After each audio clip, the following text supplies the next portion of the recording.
winning, that means you're feeling the vibe. The bell rung, you already been subscribed. Right now, the queen, she on live. Please pull over the whip, no phoning when you drive. Dope soul, sporting with the talk. First lady from New York, Brooklyn. All my people, you rocking with the chat. That like button would tell me where you at.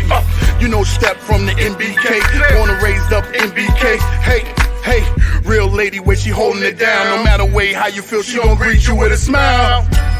Sister, you one of a kind. Yes. Oh, sister, it's time you That's shine. Dope soul. Where you at? Where you at? Dope soul. Where you at? Where you at? Dope soul. What? Dope soul. What? Your soul.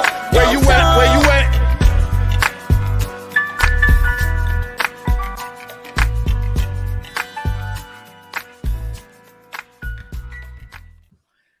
Salute, Knick family. Welcome to the channel, Dope Soul Sports Talk, Dope Soul Knicks Talk, a member of the MBK family. This is the Just Knicking It show where we talk about all of the storylines or most of the storylines related to the New York Knicks since the last time we met. Knicks 2-2 on the West Coast trip. We're going to talk about that. We'll talk about whether it's time for Quickley to get even more minutes than he's getting.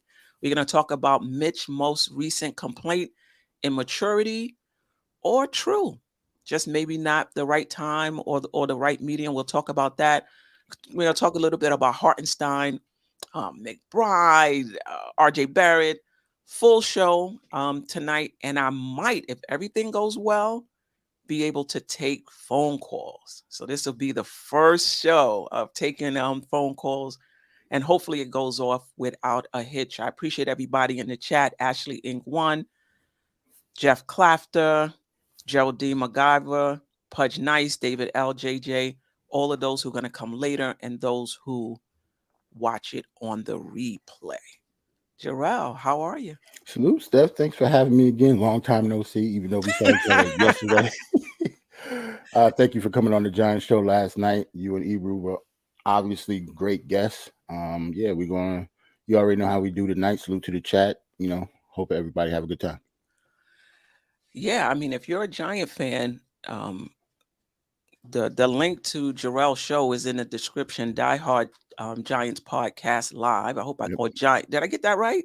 No, Die Hard Giants live podcast. Cool. Yeah, that's in the description if you're a Giants fan.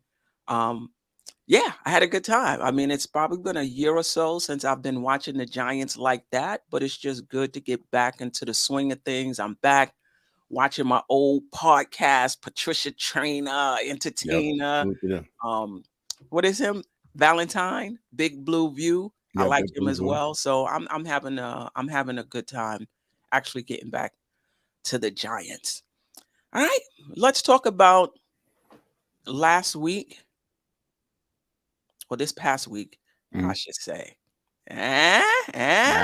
Hope it. I'm up in my slide game a little bit. So let's talk about the West Coast trip. The Knicks went 2-2. We lost to Sacramento. We lost to the Clippers. We beat the Lakers. We beat Portland. Anything about this West Coast trip that stood out? That stood out for you? We had already talked about the Sacramento game. That was a tough loss, but they number one offense in the league, and that's when Brunson went back out, right? Or did he? Correct. He only played the first half. Right. So the Clippers, they're always going to be a tough out, but that was a tough loss too. We only lost by 5. The Lakers, they didn't have LeBron, so that was a good win. Portland Trailblazers, we came back. I actually thought it was going to be like they're going to blow us out, like the Portland Trailblazers in the first quarter. It was pissing me off at first, but I thought the same thing. Yeah, but we, being the good team that we are, we came back, and at the end of the day, we was pretty much too much for them. So the West Coast trip was fine. Those 2 wins at the end was definitely needed though, because we was, on a little streak. We basically salvaged the West Coast trip with those, with those 2 wins, and things were getting tight in the Eastern Conference with Brooklyn, winning, and we fell to 6, on that trip. What stood out for me was Hartenstein, who we'll talk about a little later, finishing 2 or even 3, closing 2 or even 3 of those games. And that's just telling me that it's not for Tibbs, I should say. It's just about who do I think? It's not about feelings at this point. Who Mhm. do I think gives us the best chance to close out these games? Right. And he's not just going with these are my closers, so these are the guys that I'm gonna close with no matter what. Wow, I think Hartenstein is giving us a little bit more than Mitch right now. Yeah. Let's keep him out here and and see what he can do. And iHeart actually played well this week. So that stood out for me. Quickly, stood out for me the fact that he didn't shoot well in I think the Sacramento and the Clipper game. Right. He had a bad couple games. Yeah, yeah. He didn't shoot well, but I didn't think that it impacted the rest of his game. Now, one of those games, his defense wasn't as sharp as it usually is, but I Mhm. think for the most part, even though he wasn't shooting well, he played well. So Right. I'm still, I'm still impressed with Quickly and how he's playing this season. And McBride, his performance, against Portland, his shot coming around. With young guys, it takes time to be consistent. So I'm not going to get too high, when Mhm. they drop a lot of points, or I'm not going to get too low when they don't. It's just what you can expect from, you know, a young player. But Right. another question I have is we've played most of this trip without Brunson. Mhm. Have you learned anything more about this team having played without him or not really? Maybe IQ is a little better than we think he is. I mean, don't get me wrong, he still can be inconsistent Hmm. Hmm. offensively sometimes, but for the most part, everything else with his game has been consistent all season, at least since the All-Star break. So maybe it showed like IQ maybe can run the show. Like if Brunson is out for like a long stretch of time, but Hmm. we need Jalen Brunson. He's one of our stars. So yeah, I mean, like IQ is the lights aren't too bright for IQ. I'll just say that. Right. Yeah. Yeah. I don't know if I've learned a few things. Number one, Mhm. it's tougher for us if he's out. Okay. If Brunson, if Brunson is out, and it's tougher for Randall. And you could really Absolutely. see um, how they were able to load up on him, Hmm. how he doesn't have the space he usually has. Now, it makes it worse when the rest of the team aren't hitting shots, Right. right? When they were hitting shots in that Portland game in the second half, the first half, we didn't shoot well. But in the second Hmm. half, you could tell once we started shooting well, Randall had more space because you can't really double him. But Right. it really showed just how much they're going to be able to, or they can load up on Randall when Quickly is not, I mean, when Brunson is not there, Mhm. and how frustrated he can get if we're not hitting shots, if we're Yeah. losing. That you could tell, not just in the Clipper game where he lost his cool, to put it mildly, even in the games prior to that, you Hmm. could see it, it was building up. He was spending a lot of times, with the official. He does that a lot, even when Brunson is there. But there Hmm. were a few times where I'm like, we got to Right. get out of here. If they don't call one more foul, you know? So, But I, that's why yeah. I wasn't. I didn't mean to cut you off, but that's why I Mhm, wasn't shocked that he kind of not. He didn't have a meltdown versus the Clippers, but mhm. yeah, I wasn't surprised what happened. But then again, I don't expect him to act like that going forward either. Like, but Right. yeah, I think it'll just is that. I think that's just how Julius Randle is. That you got to take that with all the other good stuff. Like he's always going to talk to the refs. He's always going to try to be a bully on the court. And I don't think that's going to change whether Jalen Brunson is on the floor or not. But Right. yeah, but Jalen Brunson's there. He can calm him down. Like Jalen Brunson is obviously a leader on the court. So um, yeah, like he doesn't have that leader to either reel him in or try to talk him down a little bit. Yeah. Yeah. And I think the other thing with Brunson being out, it puts a lot of pressure on the rest of the players, other than Randall, to step up in his absence. And everybody is not really ready for that role. Like, Right. to step up on a more consistent basis. I think RJ did that in terms of points because he was taking, a lot of shots. I think the Mhm. Portland game was an efficient one for him. But with Brunson out, we need even more from Grimes.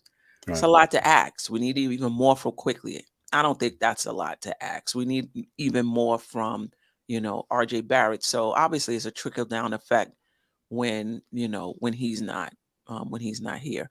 Right. All right, let's see what the salute, Greg. I appreciate you. Salute. Salute. What the chat is saying about last week. Jeffrey Clafter, Josh Hart can fill in any role we need in the backcourt. Yeah, he was playing. It seemed to me he was playing a little point guard in that Yes, he was. in the second unit, and not just somebody that's just going to bring the ball down, manage it, pass to the wing. Like he had some vision. Hmm. You could see that some passes that he made, like he was waiting for things to develop. I mean, what else can I say about Pay hard. Hart? Pay hard. Pay Hashtag hard. pay hard. Pay hard. Yeah. No doubt about it. Pudge Nice, 11 more games. Yeah. That's it, man. That's crazy. He's going by fast, man. Salute, Kerry Cox. Salute. Salute. Yeah, I dropped the link in the chat. Anybody wants to hop on, you can definitely hop on. Salute to Wiz. Yeah, man. Wiz is always he's always good on the mic. And J Hot at point guard off the bench, start IQ. Yeah, we're definitely going to talk about we're definitely going to talk about that. All right. Let's get into iHeart a little bit. Now, I'm spotlighting Hartenstein, however, because he closed the last 3 games and just trying to mix it up. Mhm. This is not the play of the week. We could have spotlighted McBride, who we are going to talk about in the next segment. We could always talk about Josh Hart, right? Right. We could Right. talk about so many players on the Knicks, over this 4-game West Coast trip. But I want to talk a little bit about Hartenstein. I was going to put up his stats, but they weren't that much more different. Right. His rebounding is up. His steals are up. His assists is up.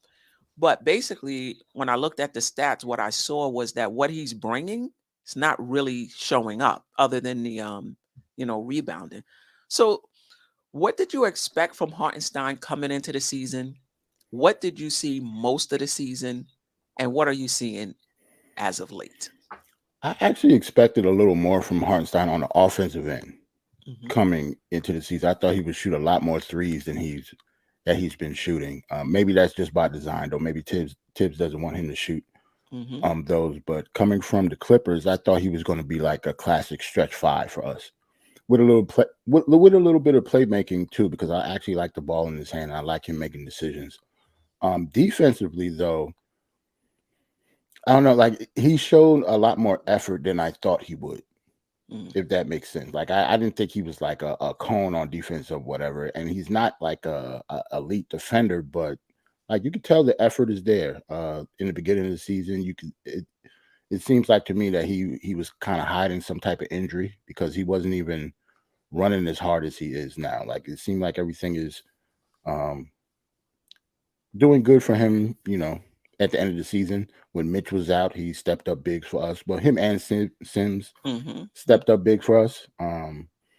Yeah, but I actually thought he might have been a little better on offense than he has been, but defensively has been a surprise. And going forward, I don't know, it doesn't make Mitch expendable or anything like that, but you could tell by when he was absent, the team didn't really hurt the team much because of the play from the other 2 bigs that we have. So I'm presently pleased with iHeart. Like he's showing me stuff that I really didn't think that he can do. Yeah. Let me answer it real quick before I get Jeff Clafter in here. Oh, that's what's up, Jeff. Yeah. I was super excited about Hartenstein coming in, and for whatever reason, I just thought we would use him similarly to how the Clippers used him. Right. And I just thought that for that second team, and maybe even the first team, his ability to move the ball. Because remember, coming into the season, our offense, I didn't have any idea that our offense would be what it is right now, ranked in Right. the top 10. I'm just going on what our offense was last year. And I was like, having somebody that can shoot the ball, that's a threat offensively, that can stretch the floor. Maybe he'll shoot more threes than he shot with the Clippers. He can definitely pass the ball, be more of a ball mover. I was pretty excited about him coming into the season. During the season, there were periods in which I was disappointed in him. He wasn't playing well. I don't know if it had something to do with the Achilles that he talked about. I also didn't think we were using him to his strengths, either. I thought he gave up a lot of shots, around the paint looking for others. And I thought defensively, he was in the spot. He was where he was supposed to be, but it didn't make a difference. Right. They would just score over him anyway. Exactly. It wasn't like he was out of position. He was right there and they would score anyway. But lately, what I'm seeing, that foot, if it was an issue, it's probably better now. Just his quickness to the ball, surprisingly, his quickness to the ball, his rebounder. I mean, he's leading the league, at least as of yesterday, as of when we played Portland, leading the league in rebounds coming off the bench. Oh, number one in rebounds coming off the bench. He rebounds at a high rate given the minutes, that he plays. And he closed for Mitch these last 2, maybe even 3 games. And he was the better player for the job. Obviously, we need Mitch. Don't get me wrong now. I mean, we need Mitch, but it's good to know that when Mitch is struggling, we have a Hartenstein. Right. We have a Sims. But let me get Jeff Clafter in and see what he has to say about this or the West Coast trip. Hello there. He went out. He went out. All right. What happened? Well, we'll get him back in, and then we'll put the number up for the phone lines as well. So those who may be a little shy. Yeah, come back, Jeff. Oh, there he is. Come. All right, let me get this out the way. I don't want to. All right. Hello there. Jeff. Hey, can you hear me? Yes. Yeah. Thank you so much for having me on. You guys are amazing. I love y'all. You have fans out in Hawley, Texas, America. Right. You're just incredible. Keep doing what you're doing, Jarrell, Queen. Every chance I get, I love to listen to you. You're the best Knick content out there, and I probably consume way more of it than I should. So. Thank you. I appreciate you. Every time I log on for the morning show or just Nicking It, Queen's Court, I see you in the chat. I appreciate it. Well, it's awesome to be here, and you're best in the business, you guys, and the whole MBK family. But this is my favorite show. I'm not gonna lie. Wow, thank you, Jeff. Appreciate that. What's your thoughts on, if not Hartenstein, on just the Knicks' performance on that West Coast trip? Well, I'm a Mitch guy, but I'm a little disappointed in him these last couple games, and I'm really impressed with Hartenstein. It seems like he's healthy for a change. You know what I mean? Right. That Achilles injury, I think, affected him a lot, and I think it just shows that, like you always say, Queen, you can affect the game in more ways than just scoring. I mean, here's a guy who had 0 points in the last 2 games and was about as integral to winning those games as any player on the team, except maybe Deuce McBride, who I think, man, Deuce played like an all-star in those last 2 ball games, in my opinion. Yeah. I don't know. I don't know that that's sustainable, but in my opinion, he played like an all-star those last 2 games. But as far as the trip in general, man, I've always said the mark of a good team is if you go on the West Coast, or if you're West Coast team, if you come East and you play 500 ball or better, that's the mark of a good team. And on the left coast, we're 5-4 this year. That's pretty darn good. Yeah. Are you surprised at all by the Knicks? What were you thinking coming into the season, and are you surprised by how they've been playing? Well, we won 37 games the year before, and I was thinking, we won 37 games without a point guard, And so we added a point guard, so we should win more. But I was more in the 39 to 43 win range, I think. But I had no idea we were going to get this season we've gotten out of Julius Randle. I was on the get Julius off the bus train early in the season, and I'm happy to be wrong. One of many. Yeah, you weren't the only one.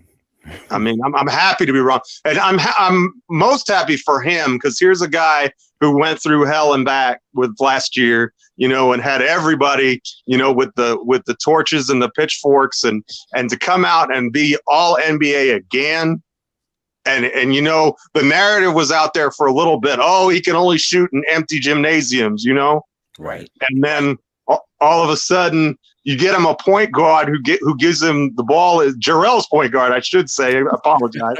Jarrell's point guard gets him the ball in his spots, and he gets his shots, his shot chart to where he's just taking efficient shots. And man, I love it, man. This has been so much fun. Yeah, it is really, really. I'm really enjoying myself as a Knick fan, and it's been a long time. Too long. Yeah. Now, did you hop on for this segment, or are you going to hang out for a while, or? Well, if you'll have me, I don't mind hanging out. I can't stay too long. I don't think, but I'll hang out as long as I can. I'll hang out as long as you'll keep me. But to be honest with you, this is a big thrill for me. That may sound silly to you, but this is a big thrill for me to be on with you guys. All right, man. All right. Love to have you, man. Yeah, the link is in the chat, and let me put the number in.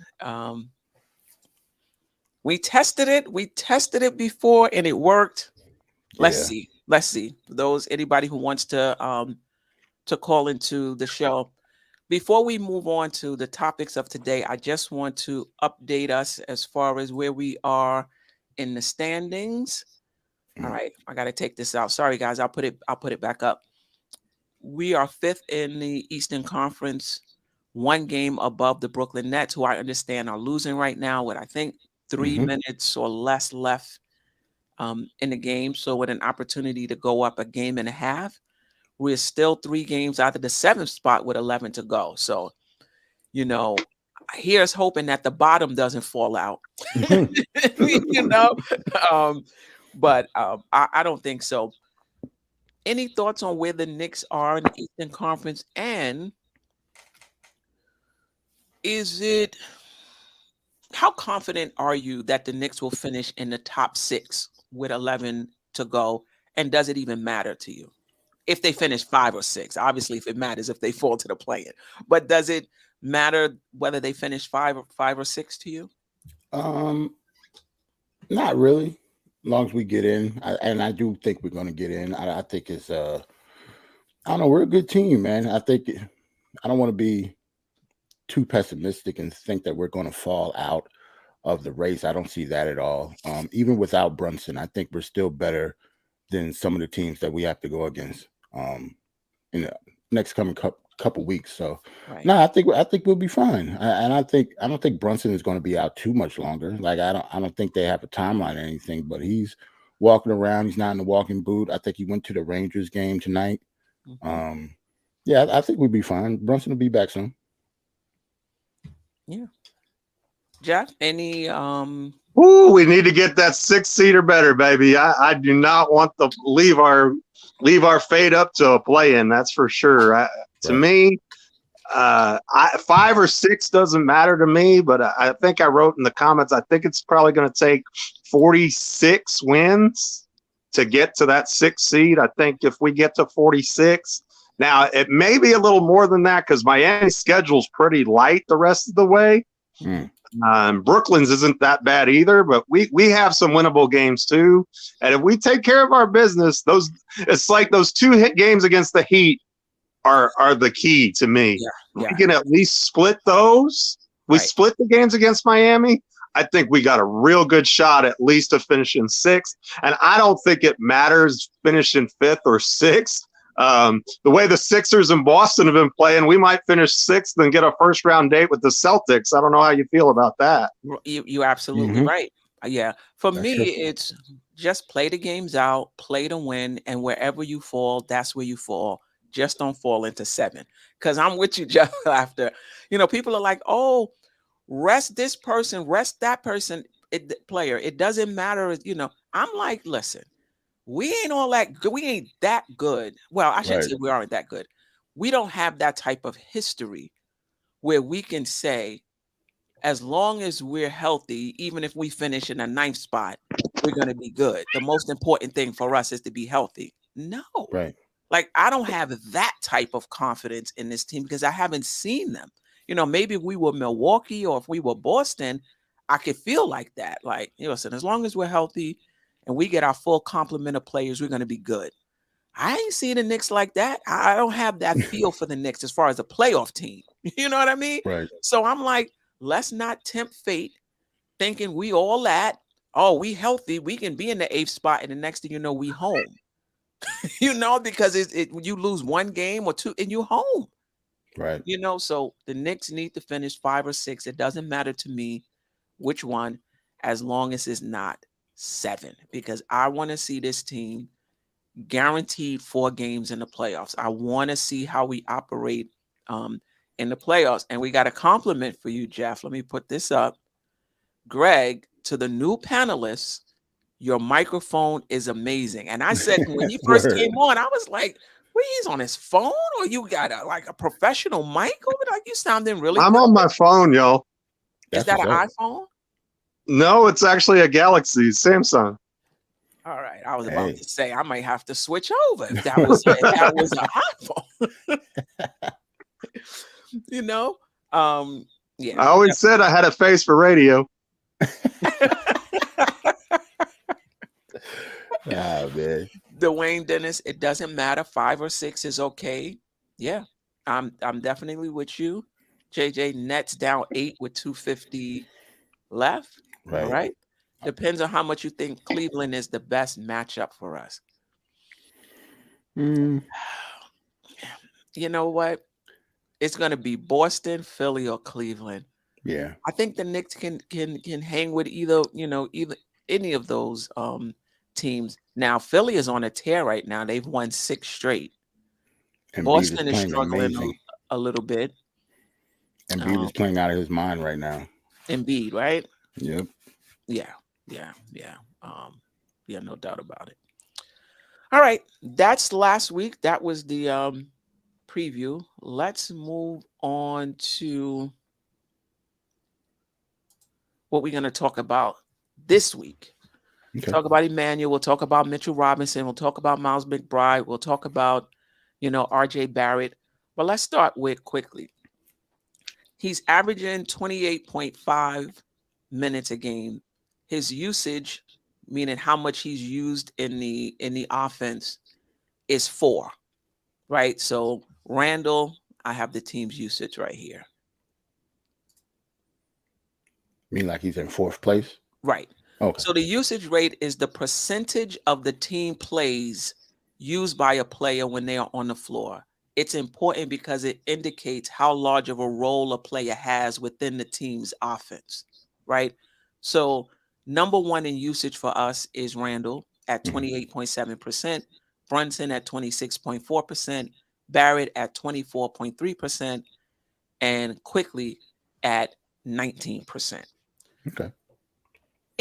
So Quickley is averaging 24 minutes. Some people have argued that he's the 3rd best player on the team.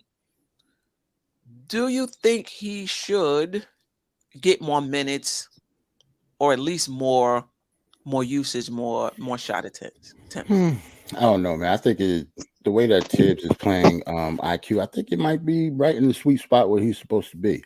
And like Brunson is out, so obviously he's going to play more minutes since he's out. But once Brunson comes back, like I don't see his minutes upping more unless people want like Grimes to be on the bench more, because it's not like he's going to take minutes over Brunson or RJ. So Grimes will be the one who will actually take that hit. And even though Grimes is struggling, we still need his defense, and at least his defense for his size, because both him and Quickley are both, very good defenders. And Yeah, I think we'll be fine with the way Quickly is already being used. Like I don't like when you say he was in fourth place, it makes perfect sense. Like him right after RJ, and him being the third best player on the team. I don't know. Like RJ is still RJ. Like he's not a bad player. He's just inconsistent. Quickly's a better defender, but I don't know. Saying that he's the third best player over RJ, I don't know if I'm ready to say that yet. But yeah, Quickly for me, I think he's right where he's supposed to be when it comes to minutes. Okay, all right, Jeff. Well, I think I like Quickley's minutes kind of right where they are. Mhm. I love him leading the second unit. I think that's a perfect role for him. Can he start? Yes, but I don't think that matters. And if you look, he closes the game a lot of times anyway. And I like the versatility, and I actually like the philosophy. Even as a Mitchell Robinson guy, I like the philosophy that, look, other than Julius and Brunson, pretty much those other three spots is going to be whoever's playing the best that night.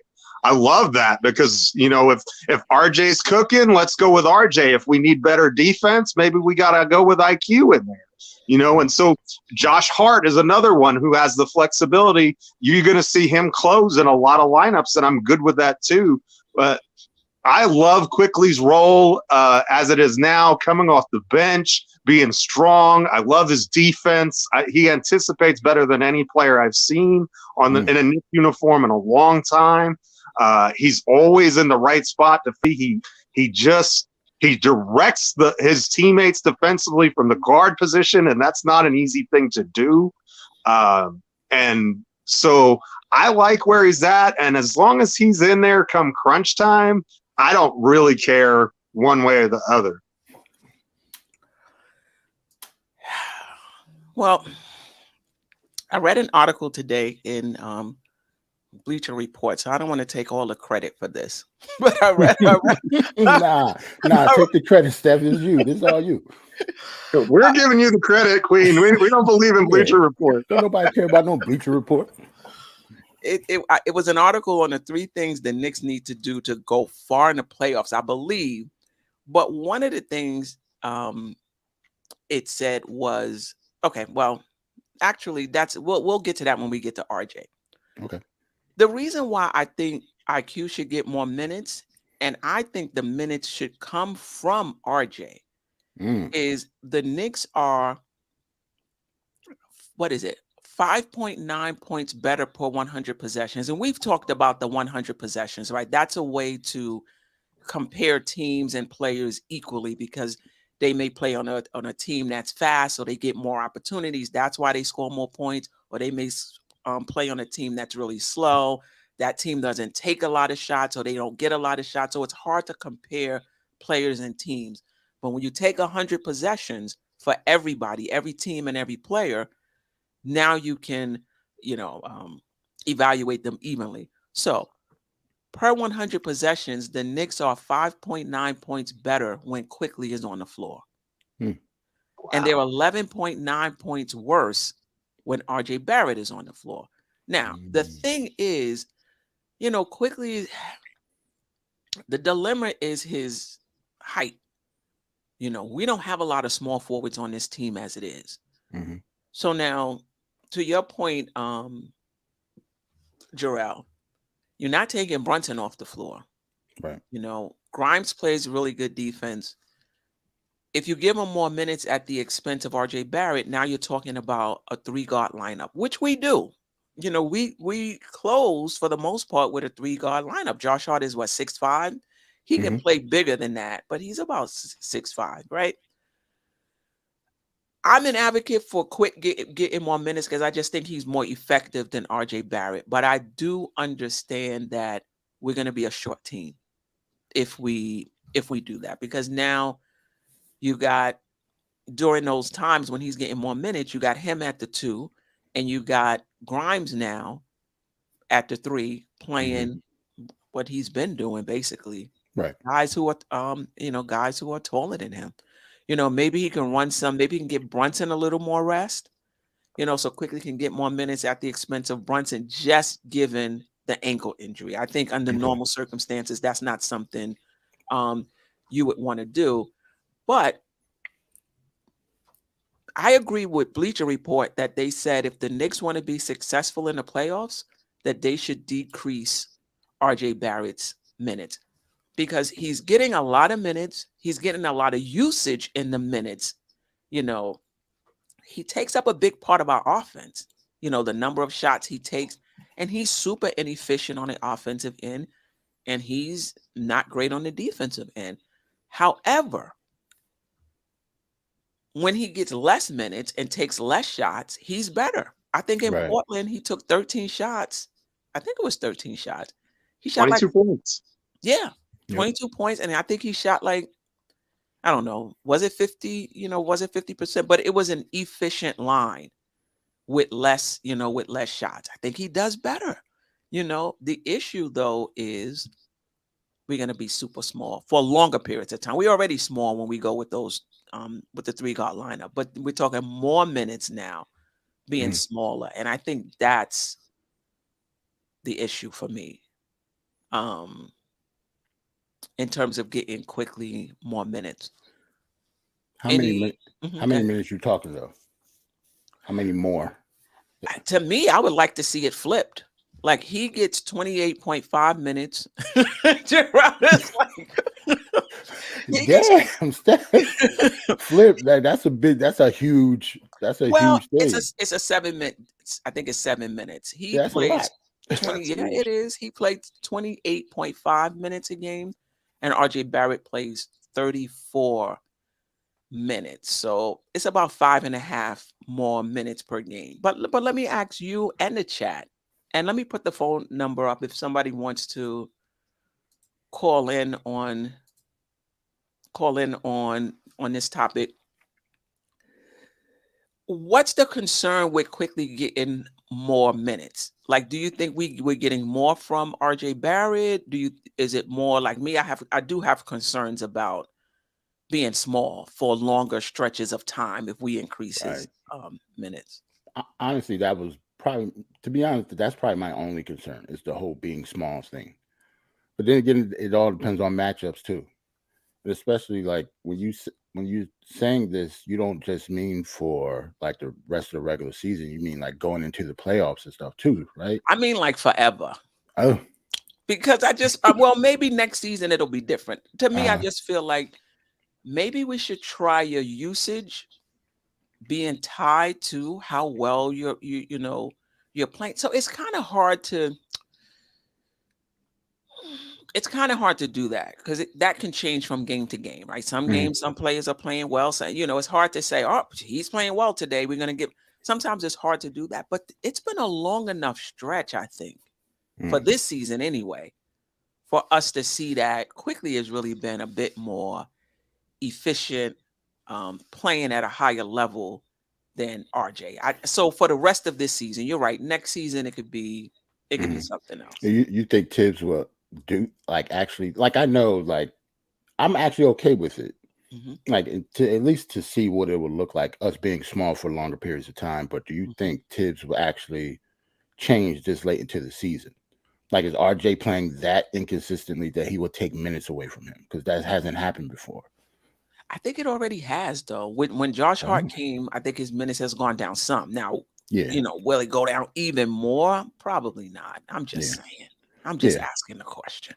You're right. I'm just saying, because you know how Tibbs is. Like, we ask mad questions on the show, but Tibbs ain't gonna do it. So I understand it. But I get it. I would just like to see what we would look like being that small for another, 5 to 7 minutes a game. Yeah, because we don't have. You're right. Jeff, anything else you wanted to say about that? Tsunami Speaks going to take you off a Christmas card list for saying. Salute to Tsunami. Salute to her. But man, this is why I love this show. I hadn't really thought about it like that. I mean, I kind of did, and I don't want to. Is this to turn into a pile on RJ session? But his inefficiency just bothers me, and really, almost every negative lineup the Knicks put out there has his name stamped on it somewhere. And I get it. He was a 3rd overall pick and he's 22 years old and yada, yada, yada. But man, when Quickley's on the floor, good stuff just happens, you know? And is the 3 inches or whatever it is that much more important? Like is there anybody who would say that RJ Barrett is a better wing defender than Emmanuel Quickley? Like, I don't think you would argue that even with Quickley's size limitations. I think you would say IQ is the better defender. And so I'm a defense first guy, man. No buckets is what wins championships. So get me the best defensive lineup on the floor, and I got no problem taking those minutes away from RJ. Yeah. Let me see what the chat is saying. Kerry Cox, I think we're 1.5 wins over Brooklyn right now. Walter White, I would expand to a 10-man rotation for this last stretch of the season to help everyone get some rest. All right, hold on. We might have our first call. This is the thing, though. When people call in, we don't even know. Is this a telemarketer? Is this somebody from the chat? We shall see. Salute, Hello salute. Salute. Uh-oh. Hello there. Oh, I don't hear nothing. hello. Can you hear me? Yeah. Call back. I think I had the wrong. I was pushing the wrong button. Oh. What up, AJ? What's good, The bro? wrong value button. Hello, AJ. How are you? Jeff, Queen, salute. Sorry, I'm late. Awesome. Good evening, AJ. I think I'm joining when it's hot, because I hear you talk about, giving IQ more minute, reducing RJ's minute. I jump at the right time. That's what we're talking to. Let me get these. They're calling back. Call from John Levy. Okay. All right. Y'all can hear him? press 1. Mm-hmm. Send a voicemail, press 2. All right. Hello there. Welcome to the show, Dope Soul Sports Talk. Can you just say your name again and where you're from? Call from John Levy. What happened? I'm pressing 1. Press 1 to send a voice. I'm pressing 1 though. I heard him say his name. Yeah. And I pressed 1. Because when we tried to just let everybody know, the reason we was a little late because we had to try to set this up earlier, and I called the phone and I called the number, and all you got to do is say your name. Right. And all Steph's supposed to do really is to, she gets a call, they say who the name is, and she presses 1. Press the 1. And it worked before, like we was having a conversation on the phone, on my phone. So I don't know. They keep trying, I guess. Let me see. Now I'm calling. You call him back? That's tough when you got to call in your own show. Yeah, you call him back. Hello there. Can you hear me? Yeah, I can hear you. Can we hear him? Yeah, I'm good. All right. Welcome to the show. Can you just say your name again and where you're calling from? John Levy from South Carolina. All right, John. Levy, welcome to the show. You are the first official caller to the Dope Soul Sports Talk. Yeah, that's Just dope. Nicking It show. What's on your mind? Just listening to y'all as usual, chopping it up about, she get the minutes. And it's always RJ getting sliced. But one thing I can give him lately, in his defense, if you take away them buckets that we've been getting from him, we don't have the wins. No doubt. I love Grimes. I think he's a project right now because he's got to get his legs under him first season, really. So, but it's a lot of times he has a lot of open looks now, and we don't really get the consistency from him. Right. And I'm just thinking maybe Quickley has to step in on some of those minutes, because when we start the game, he seems to get a lot of open looks that he doesn't hit. Where if you had Quickley starting in that spot, Quickley will probably knock down the majority of those open looks. And in the playoffs, we're going to need to get off quick. No doubt about it. And because we have Josh Hart now, who I believe can play the point guard in that second unit, You can do that. you know, it may not be a bad idea to have Quickly play more. Like, to me, it doesn't matter whether it's with the first or second unit, but to have Quickly play more minutes at the expense of, and in your case, you're talking about at the expense of Grimes. I think that's a good point. Right. I mean, and on top of that, I think when we get into this playoff scenario, you have to look at the fact that they're going to try to double Brunson, going to try to double Julius. With Quickly on the floor with them, it's going to be very hard to pick your poison. Right. Right. But if Grimes is on the floor, yeah, we get the great defense, but they're not going to be as scared to go for the doubles with Grimes on the floor. They're going to force him to beat them. You're right. Where I think Quickly's proven he can beat you. Yeah. Yeah. That's an excellent point. And whether they start or not, we do see that lineup at the end of the game, right? With Quickly in there with Josh Hart. But Definitely. we can, you know, to your point, we could see it during the game. And in the playoffs, we may need to see that lineup, not just to close the game, but to see it more during the game, because you're absolutely right. That's one of the concerns that I have when they load up on Brunson and or Randall. What's the rest of the team going to do? Right. And another point that y'all was bringing up was the 10-man rotation, which I think makes sense, because I'll be honest with you, I would love for them to insert Deuce into that 10-man rotation going forward, because he's a dog on defense. You know, like we talk about Grimes' defense, but the one thing I'll give Deuce, through all the shooting woes, he was a dog on defense too. He just didn't get the same nod that Grimes was getting, probably due to the height factor. Right. But if you go to a 10-man rotation and you got Deuce and Josh in there with Grimes, I mean, even though it'll be a smaller lineup, but most second units are smaller. So I think like they could really turn it up. The thing about and I think Grimes would be more comfortable. I'm sorry, go ahead. Right, no, right. You'll show He up. said he think Grimes could be more comfortable. That's what he said. Yeah, I think the only concern with that is Deuce's minutes is going to come at the expense of somebody else. When we went to the 9-man rotation, that gave us the opportunity to give Quickly more minutes, because when you have a 10-man rotation, so now you got Quickly sharing minutes with Grimes, you got Deuce picking up Brunson's minutes.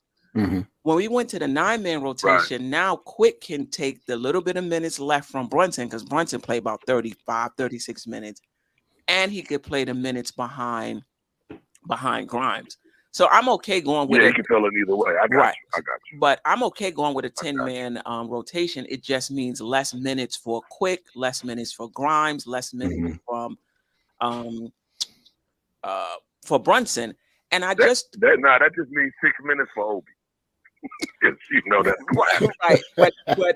But because of the position, I don't think Obi would get less minutes. And the thing about it is, as much as I like the defense McBride is playing, I wouldn't want him to get more minutes at the expense of Grimes, because Grimes' defense is pretty good, just as good, and Grimes. I mean, it's great to me. And Grimes could play bigger players, whereas McBride can only play the one. Right. Right, that would be the setback to that. Right. I'm going. That's the issue. I was just suggesting maybe if they went small, it was a small situation. Right. I think the three of them would be dogs in a small situation. No doubt. Yeah, that's true. In Portland. Right, they went small, and I think that's where Portland made a mistake. Right. That's where I think Chauncey messed up. I think if he got in the back, he wouldn't have went small. Right. Because that like changed the whole momentum of the game, even though it was changing going into the third, but it really shifted when he went small. Right. But I just believe, like I said, I'm not knocking Grimes. I love Grimes. But lately, when RJ gets his mind made up and he's been going downhill, I mean, the game was like 61% last game. Right. Yeah, no doubt about it. I mean, we can't kill him both ways. When he starts shooting good percentages, and he's not shooting a lot like he used to. He's just picking his poison, and he's making you pay. Right. And I just think taking minutes from him now that he's doing what he's supposed to do, I think it might be counterproductive headed into the playoffs. You know, just being honest. And if I got to snatch something, I got to take it from, we're going to need those buckets early we need to start getting out the leads on teams to me. You know, it's good to know you can pull it out. You can pull it out from behind. But in these playoffs, especially being not as seasoned as probably some of the teams will face, especially if we get into the second round, I just believe we're going to need to get off to a great start. I think that's going to be important. Right. You know, because even Josh Hart said he don't have playoff experience. He's glad to be in this situation now. Right. So I think getting off the quick lead with Quickley at the 2, you know, because we talk about Brunson's defense, but the one thing you can say about the guy is he gives his body up all night long. Like he'll jump in front of the biggest man on a fast break to get a charge. Right. So I mean, he's a little slow, but he does play defense. Right. You know, where I think him and Quickley and Randall together, I think that could be a dangerous combo. And if you have those three that can shoot, I think that'll open things up for RJ, especially if you have a situation where you have Hartenstein in there with them. Right. I think that'll open up things for RJ to be like one-on-one straight downhill to the rim. Right. You know, and I'll take my chances with RJ one-on-one to the rim. No, he'll get there. You know, he'll get there. The issue is whether or not he'll finish. And lately he has been. Well, he has been finishing efficiently. Right. You know, and he seems like he's picking that over the 3. Right. You know, like, which is good for his efficiency. 9 threes. Yeah, I've noticed because I've been watching you, and I noticed that the last 2 games you've been talking about his efficiency rate, and I'm like, oh no, I was watching the games. Yeah, the kid is actually putting his head down and he's finishing, and I'm like, that's all I can ask for. Right. You and know, he's taking less threes. He's playing a little more defense. Yes, he is. Playing a little more defense. Got a nice little block. I've seen that. Yes. I mean, I think he needs to lose the weight over the summer. Yes. He's going to need to lose a couple of pounds over the summer.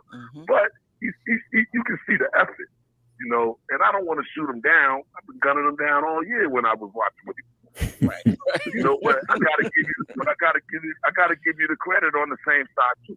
Right. You know, but if I gotta pick the most inconsistent in the start lineup, I'd have to say it's Grimes right now as far as offense. Yeah. Agreed. So you gotta pick your poison on which way you want to go. You want to, because I've seen if you're gonna give up 35 on the other end to the the number 1 player, but you can only score 4. I'd rather have somebody out there that can battle. And I might give up 37, but I'm going to score 27. Right. You know, I got to do the checks and balances when it comes to things like that. Right. So that was just my thought listening to y'all talk about it. Well, we appreciate you. But I'm enjoying the show. Love the panel. You know, so thank you. Appreciate you calling in, and I appreciate all the support. I see you in the chat.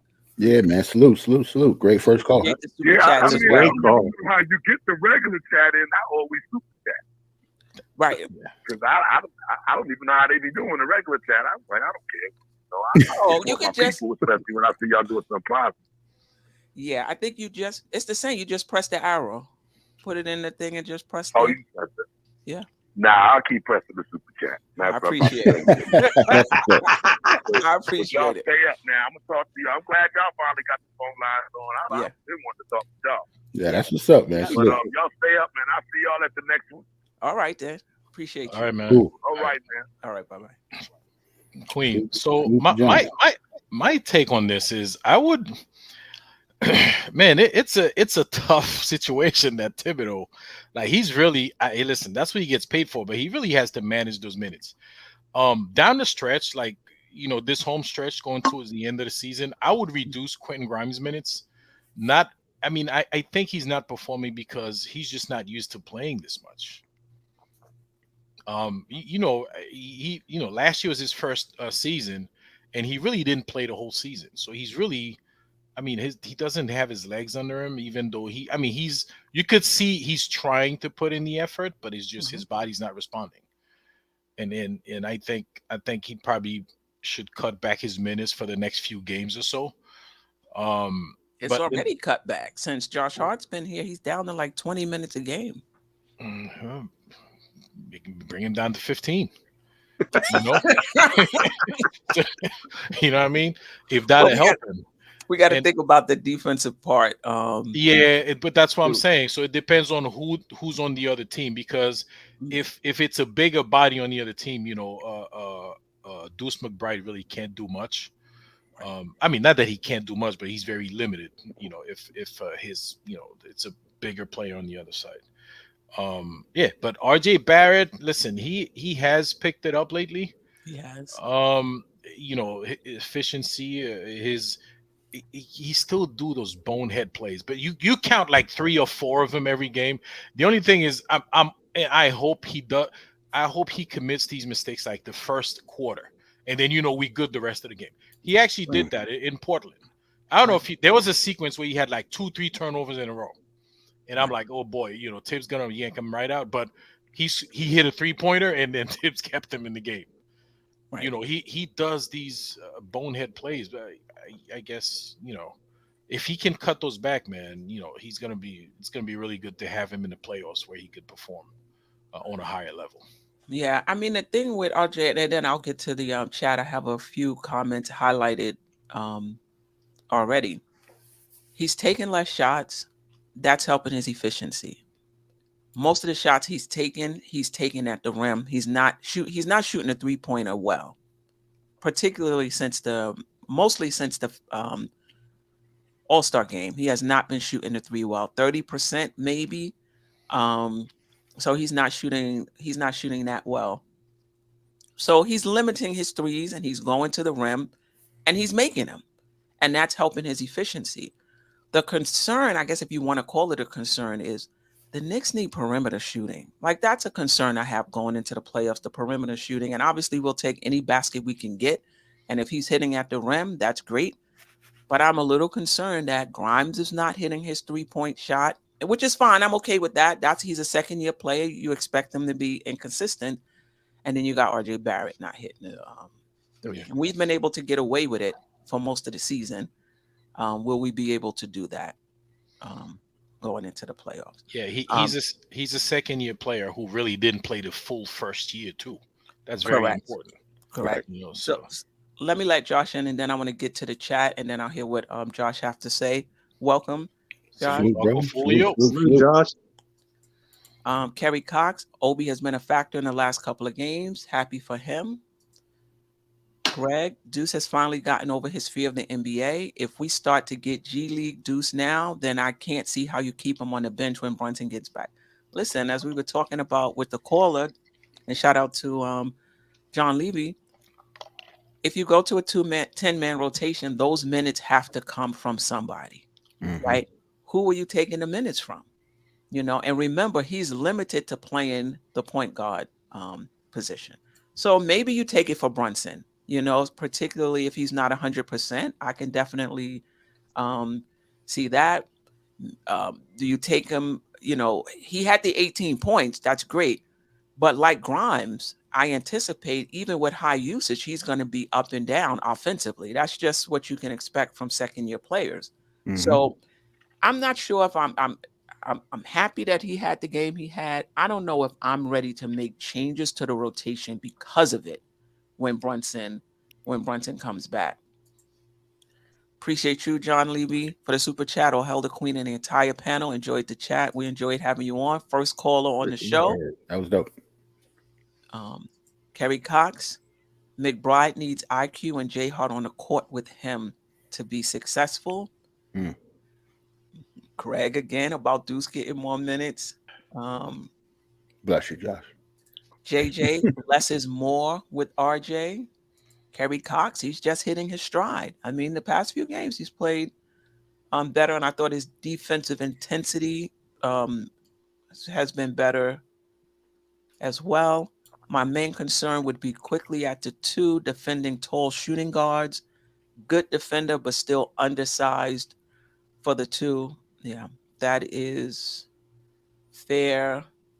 And lastly, Randrock, appreciate you. I think IQ is a better player than RJ. He does more. Okay. All right. Josh, welcome to the show. Any thoughts on the topic of whether or not Quickley should get more minutes going forward? His usage rate, he's 4th in usage rate. The Knicks are almost 6 points better when he's on the floor, and 12 points worse when RJ is on the floor. However, this is the entire season. RJ's been playing a bit better as of late. Any thoughts on that? So I think, first of all, good evening, Queen, good evening to the fellas, and good evening to the Dope Soul family in the chat. So I think Emmanuel Quickley is going to play more in the playoffs. I think he is going to be an X factor for us come playoff time, which he's going to see a lot of minutes, particularly down the stretch at the end of games, like I said, and I think the caller hit it right on the head.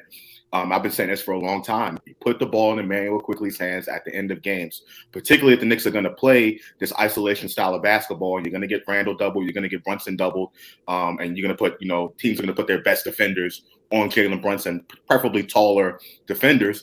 Put the ball in Emmanuel Quickley's hands and turn Jalen Brunson into Julius Randle, turn them into finishers. I think that, but based on the way the Knicks run their offense, heavy isolation, I think that will be the best way for the Knicks to capitalize on using Emmanuel Quickley's talents, and I think for the team to overcome late game shortcomings by putting the ball in Emmanuel Quickley's hands. So I think based off of that alone, Emmanuel Quickley is going to see some time, and I'm glad he was able to show his ability with the ball in his hands, orchestrating at the end of games, because I think a lot of people didn't really notice that until he started showing out. So I think he will. Okay. All right. Anybody else? I'm good. All right. All right. No, you're good. So let's move on to Mitchell, Mitchell Robinson. I meant to make a slide of his comments, but basically he's talking about a similar comment to in the past where he's running cardio in the game and he's not getting the ball enough. So I guess my question is, how much of that is immaturity? How much of it is it's true? It's just that the timing and the medium probably wasn't the best, because it's been like that for most of the season. I don't know if it was just his frustration with not closing the game that he felt like he needed to say something now. It's nothing new. This is what's been happening. Mm-hmm. But just your thoughts on it overall.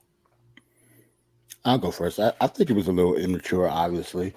I don't know what Mitch is expecting. It's not like, this isn't like just a season thing that he has been getting the ball. He has been getting the ball his whole career. He's not an offensive player. So I don't know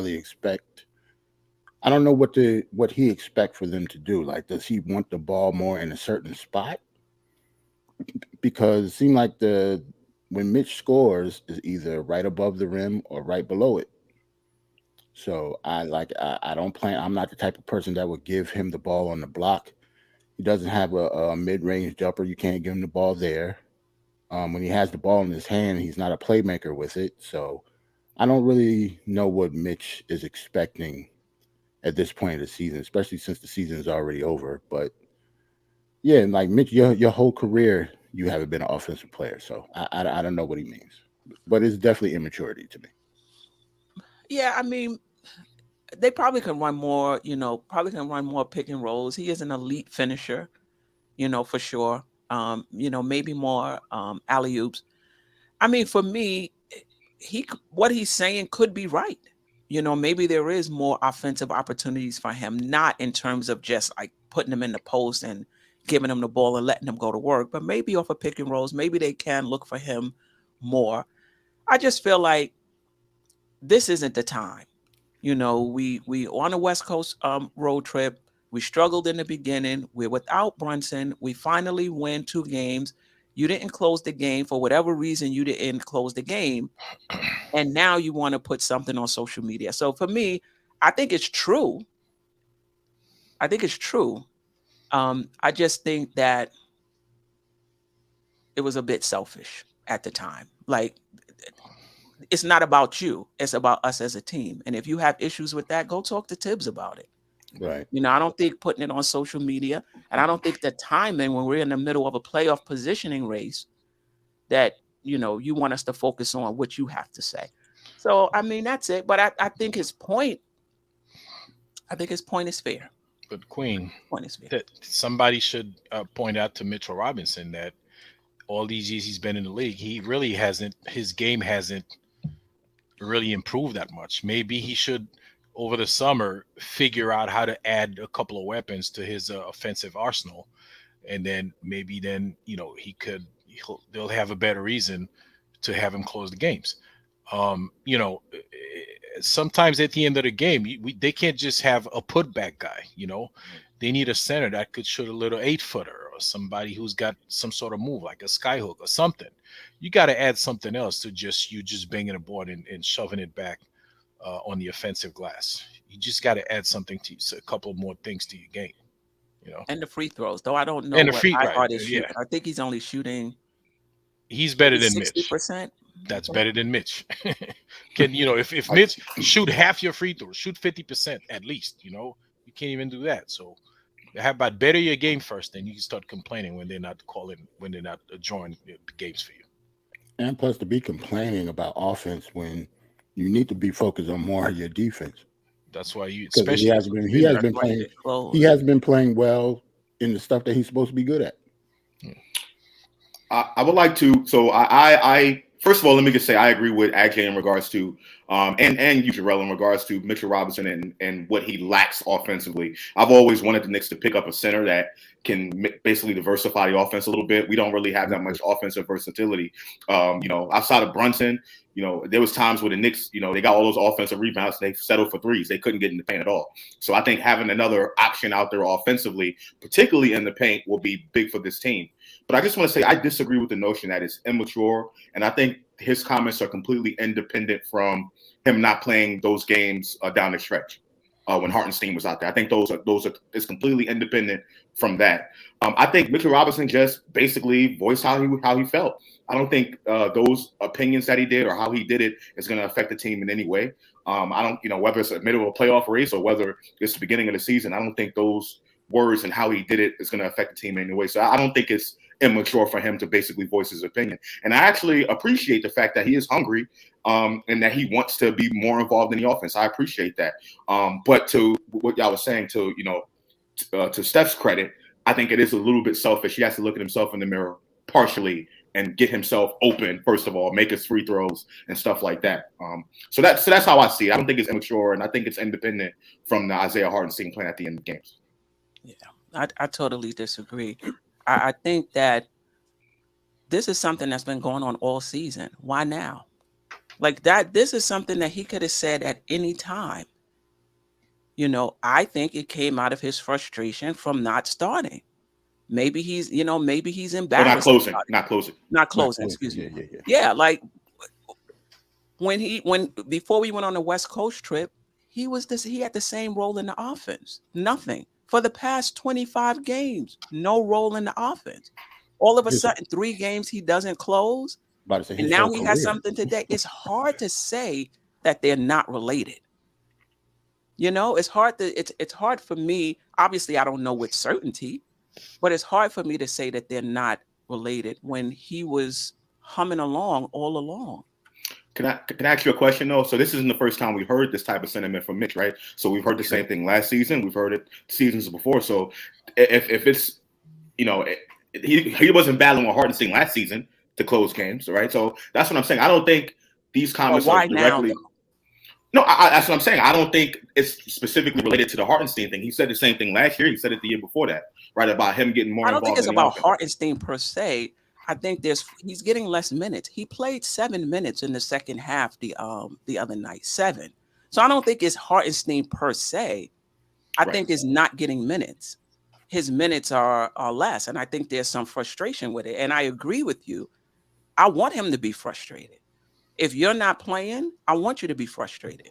But for me personally, instead of going to social media to voice your frustration, because that's where I think it's coming from, the fact that he hasn't been playing as many minutes as he used to, figure out why didn't you close those games?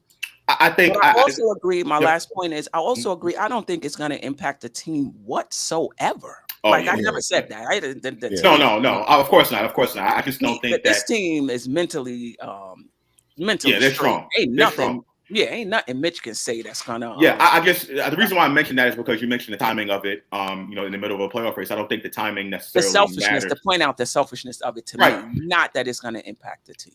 Last thing I'll say about that is I think specifically the reason why Hartenstein got those minutes at the end of those particular games was based on the matchup. I don't think this is something that we're going to see moving forward. Absolutely. I think, you know, the Knicks struggle, and I think against Denver, it's probably going to be the same thing because Mitchell Robinson struggles against those European big men. He struggled against Sabonis.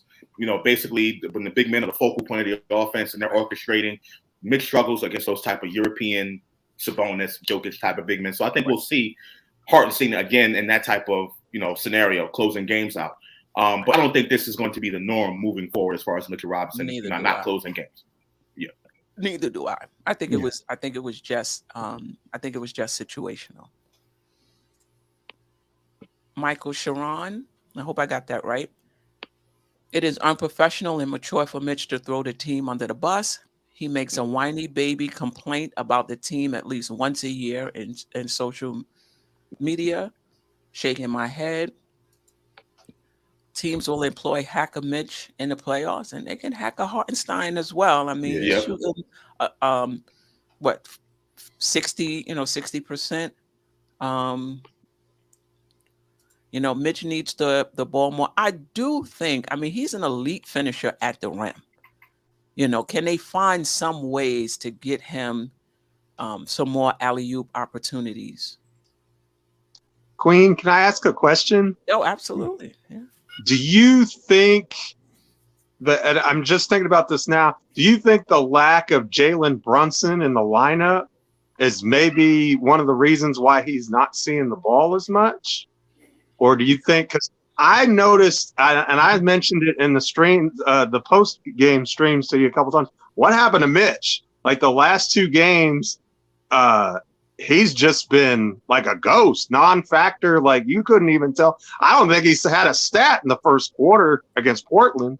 And I'm just trying to think what's different, because when it came out of the All-Star break, he was averaging a double-double. He was posting a double-double every single game for like the first 4 or 5 games post All-Star break. And then it seems like when Brunson got hurt, he just kind of tapered off, and maybe that's a coincidence, but you know, in Texas, I don't get to watch the games as much as you guys do. So I was wondering if you maybe felt like, because Brunson is the engine and he does a really good job of making sure people get involved in the offense, and we're able to run things a little bit better with him in there, I think, at times. And so do you think and again, this is a disappointing thing for me because Mitch is my guy. I love Mitch, but I love the name on the front of the jersey more than I do on the back. And so if you ain't getting it done, you got to go. Yeah, he'll be back. I mean, not necessarily. I think Brunson does look for him on alley-oops at times. I think RJ Barrett looks for him on alley-oops at times. I'm going to say RJ. I just think that, you know, other teams are scouting and they know that, you know, what Mitch does. They know that he's an elite offensive rebounder, and if he does get the offensive rebound, he's going to score. So I think he's been getting a bit more attention as well, and he's had to work on the offensive end, maybe even, you know, more than usual with the guys that he's been playing. So I think there's multiple reasons why he hasn't been as effective over the past few games, but Mitch will be fine. Mitch will be back, you know, in the starting lineup. But I got to say, I do like Tibbs mixing it up. You know, I like him just saying, look, what do we need right now?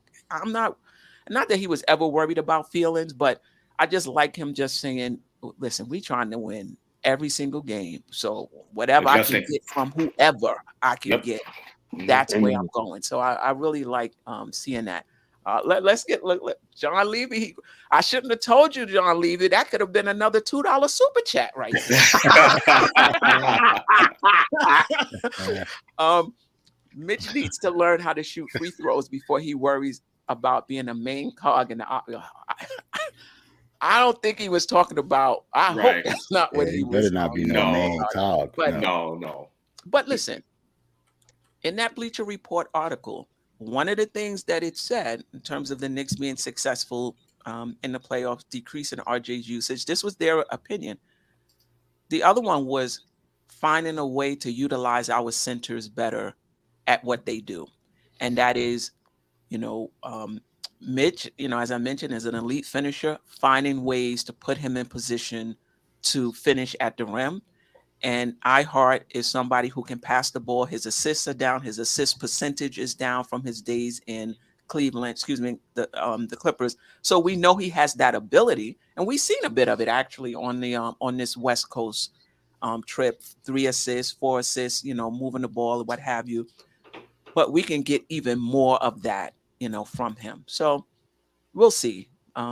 We'll see what's going to happen down the stretch.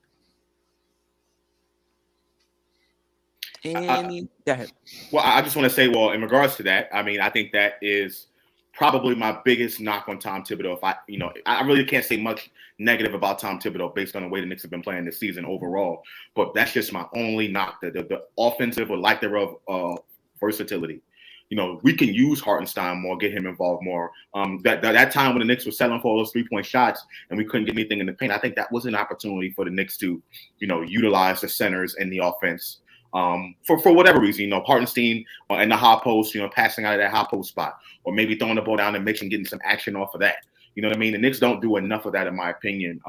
They are totally stuck on isolation, and I get it. It's been working for most of the season, but I think there's going to come times where the Knicks, are going to be cold. The Knicks don't have a 38% 3-point shooter. They don't have that on the roster, right? Everybody's shooting sub 35% from 3. So there's going to be times where the team is going to be cold, and we got to be able to find easier ways to score.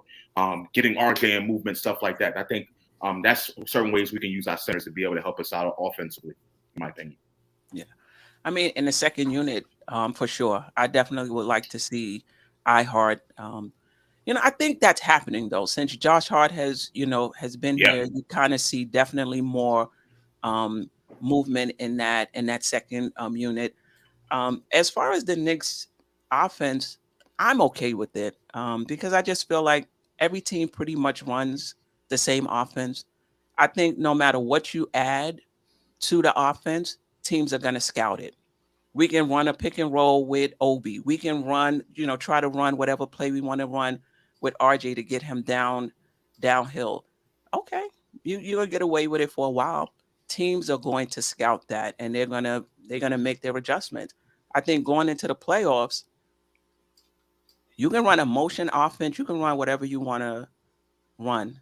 The ball can stop with anybody, and the ball is going to stop when it gets to Brunson, and the ball is going to stop when it gets to Randall. I don't care what offense you run, but the ball can move no matter what offense you run. Even if you run an offense, ISO offense, if you have guys who are willing to pass and guys who can read the defense, the ball can move. They're only responsible for the first pass. When they read the defense and they make the first pass, it's up to that second person. You got it to move it. And we've seen that with the Knicks. Even running the ISO, there have been games where the Knicks have moved the ball, read the defense well, moved the ball. Maybe I had a shot, but the next person had a better shot. Now, what I do agree with is no matter what offense you run, I don't care what it is, they're going to do their best to take Randall and Brunson out. Somebody has to step up. We don't have good perimeter shooting. That's the concern that I have. We don't have good perimeter shooting around those guys.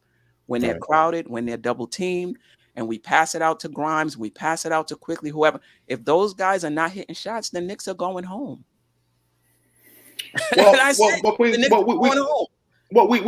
agree on that. I think that's clear based, but I think a lot of that and that dependence on those other guys to hit their shots is because of the Knicks play style. The Knicks by far are the number 1 team in isolation in the NBA. Second on there is Dallas, and they have elite Luka and now Kyrie Irving. Right? The Knicks run a lot of isolation. They depend on that. I just think, and I'm not asking the Knicks to play a Golden State style of offense. I think they just need to find ways to get easier baskets because of what you said. The reliance on the 3-point shot is not there. They're 22nd in the league in 3-point shooting right now.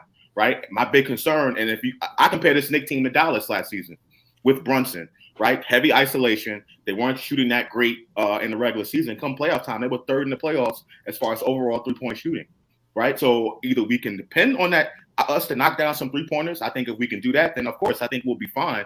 But in times where the Knicks are shooting cold, we got to find ways to get easier baskets, getting RJ in movement. That's why the Josh Hart pickup is important. Because when RJ in that last game, he was playing mostly with the second unit. They had him in motion. He got the ball, in movement, and it was easier for him to get to the basket and finish that way. So again, I just think we're doing that, Josh. I agree with you, but that's something that we're already doing. And with RJ, for him, he can get to the he can be in motion and get to the rim and still miss. You know what I mean? I mean, he's getting those shots. I hear what you're saying. The point I'm trying to make is there's no deception once you get into the playoffs. There's no deception. Everybody knows what you're going to do. So you want to do a pick and roll with Obi, you want to do back screens, you want to do back cuts, you could do whatever you want to do. They're going to take that away. And the question becomes, are the Knicks good enough to compensate? Well, I think that when you have a team, and I think this is actually a strength of Thibodeau's, is that when you have a team, you have to see what it is that they do well. And we don't have good 3-point shooters on this team.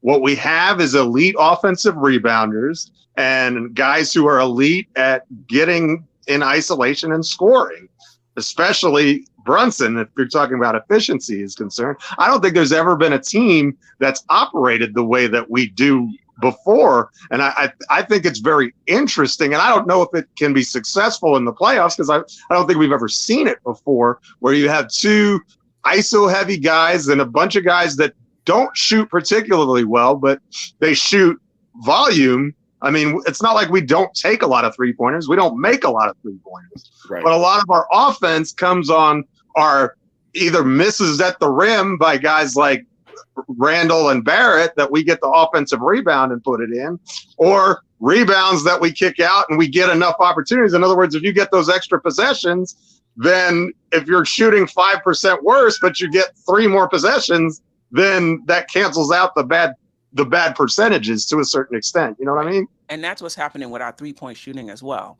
We get up enough of them, but we're not shooting well from the 3-point line.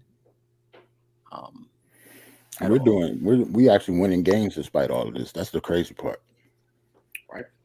Yeah, but it's going to be interesting. It's going to be interesting in the playoffs. I'm a little concerned, like I said, not having the perimeter. Yeah, not having the perimeter shooting. I'm not expecting. You can't expect Randall and Brunson to just drag us, through the first round. We're going to need contributions from the other players, and I'm just concerned that Grimes is where he should be as a second-year player, but we need more from that shooting guard position. But is it fair to expect that from a second-year player? But we need him to knock down shots. If they're able to knock down shots or even drive to the rim, just become a threat. Not a threat like a theoretical threat, like, no, you're actually scoring the ball, Right. That opens up so much space for Randall and Brunson to operate. If you got to worry about RJ because he's efficient, he's finishing at the rim, they have space. If Grimes is hitting, they have. So that's my concern going into the playoffs. I hear what you're saying. Josh, and I do agree to an extent. We are heavy, ISO team, but I just think it doesn't matter what offense we play. Well, point blank, we got to hit our shots, so I think we can agree on that. At the end of the day, yeah. And the thing about it is, to somebody's point, I forgot who said it. The reason why Golden State offense, and I know we're not saying the Knicks should run a Golden State offense, but the reason it's effective is because they can hit every option. Like no matter what you do to counter, they can counter the counter because they have those type of players. We don't. And that's what's going to make it really tough for us in that first round. However, like in the second half of Portland, we're hitting our shots. But to be fair, the second unit was out there for the most part. Josh Hart getting the Knicks in transition. That's how we were able to unlock. So it started from the defensive end, and Josh Hart basically moving, and the basketball was just moving, pop, pop, pop. RJ cutting, getting the ball to RJ in space when he's in motion, right? So I think we could come to at least a happy medium here in regards to that, because in that Portland game, the Knicks were ice cold. In that first half, playing isolation basketball, ball not moving, missing every 3-point shot, and then it started on the defensive end, got in transition, the ball started moving, and then the shot started to fall. So I think we can at least come to a medium with that. The Knicks continue to do that. I think we'll be okay. I just think as long as at the end of the night, your best players have taken the most shots, I don't care. Oh, yeah. You can't have an equal opportunity offense where the players who are not as good is getting just as many shots as your players who are. Of course, even in Golden State with their ball movement, Steph Curry and Clay are always going to get the most of the shots. Correct. That's all I'm saying. You got them. Your dogs got to get the ball. Absolutely. By the end of the night. So it's true. But I agree. You know, they're going to lock down on the Knicks, and it's going to be interesting, and it's something that needs to be addressed. And I know the Knick family get on me about we need to let this team grow. We need perimeter shooting. Now, if we can grow it in these players that we have, good. But if not, we got to go out and get it. You need perimeter shooting. I believe Dallas last year, they were in the 20s in 3-point shooting last year during the regular season, and they were number one ISO team in the NBA. Come playoff time, they went all the way up to third. They were shooting like almost 45 to 50% from three. So that's possible with this Knicks team too. They can just get hot and start knocking out 3-point shots. Everything will be gravy. The Knicks will score 120 points per game in the playoffs, right? So that's also a possibility. But I like you, I'm very concerned about our lack of 3-point shooting. Very, very concerned about it. And to your point, why were they able to get to the Western Conference Finals? Because you had to pick your poison. Mm-hmm. Yep. That's what they did in Milwaukee in terms of putting players around Giannis. So you had to pick your poison. Yep. That's what the Knicks need to do. Now, if they get hot, to your point, it's still the same. You got to pick your poison. But I still don't think that's sustainable for seasons down the line. You just get hot. Right. You know? They need to have 40% 3-point shooters on the roster. They need to have at least one. I thought Grimes was going to develop into that, but unfortunately he hasn't. Like you said, he's a second-year player. But the Knicks need to have that 40% 3-point shooter, similar to Herter in Sacramento or Sacramento like built that team that way. Right. Yep. As soon as he got there, he started hunting for shooters, and that's what now. They don't have two-way players, so their defense is not great, and that's the hardest thing to find. 3-and-D. I don't know if it's the hardest thing, but it's not easy. People who can shoot it at a good clip and also defend the position. Well, they had Halliburton, but they made a sacrifice for Right. for Sabonis. Sabonis is all NBA though. Shoot it at a good clip though. He's shooting it at a good clip. Yeah, but sacrifice that for Sabonis, a player like that. Turned out to be a good trade for both sides, apparently, as it turned out. So, yeah, no doubt. All right. Let's move on to McBride. I know the McBride Hive is in the chat. The Deuce Hive. The Deuce Hive, yeah. So given how he's played in Portland, we see the potential that he has. And his shot, I don't know if I want to say coming along. He shot well in that game, and I think he's been shooting a bit, slightly better before he left the rotation. Do you feel comfortable in the playoffs if Brunson has to miss a game? Are you to the point where you're that much more comfortable in McBride, given his showing last night, given how he was playing before Josh Hart got here, those few games before he was pulled out of the rotation, his shot seemed to be falling? Or are you hoping they can dust off Rose in the playoffs if Brunson can't go? Just what's your thoughts on McBride in the playoffs? Neither. Your confidence. Neither of those options. I think this Knicks team needs Brunson in the playoffs, so I wouldn't be comfortable with either of those. I think despite Deuce's great game that he had the last game against Portland, I still think he's a situational type of player, a really good situational type of player that the Knicks have in their pocket, that they can throw him out there, defend, pick up full court. I think he is going to see some spot minutes come playoff time. But to answer your question specifically, without Brunson, I don't want to see a dusted off Derrick Rose, and I don't want to see Deuce McBride taking I guess filling in for Quickley, I suppose, in that bench rotation. Yeah. I don't think we're a good team, or I don't think that it's a good replacement. I'll put it like that. Well, I agree with you, Josh. But if we have to pick, which one would you pick? Do you pick Derrick Rose to come and play some minutes, or do you go with Deuce? I'm going with Deuce. If I had to pick, gun in my head, yeah, I'm going with Deuce. Yeah, I agree. I've long way on that, hadn't we? Right. I agree with Josh. Like, I don't want to be too long-winded when it comes to Deuce. Like with this particular question, I agree with Josh. I don't feel comfortable. I don't feel comfortable with Brunson going out, period, in the playoffs. I don't care who we replace him with, right, on this team. Like, if Brunson goes out in the playoffs, like, we're not going to be in the playoffs very long. But I'm yeah, just saying the game. I'm just saying the game. I agree. If he missed multiple games, you're right. It's over. Yeah, but much as I like Deuce, like I loved him when we drafted him. I won't go as far as saying I'm part of Deuce Hive or anybody's hive, but I'm a big fan of his, and I just still don't think he's ready. Like, the sample size is way too small just to say like, yeah, he'll be okay in the playoffs. Like, nah. Like, we'll see. Hopefully, he can show us something.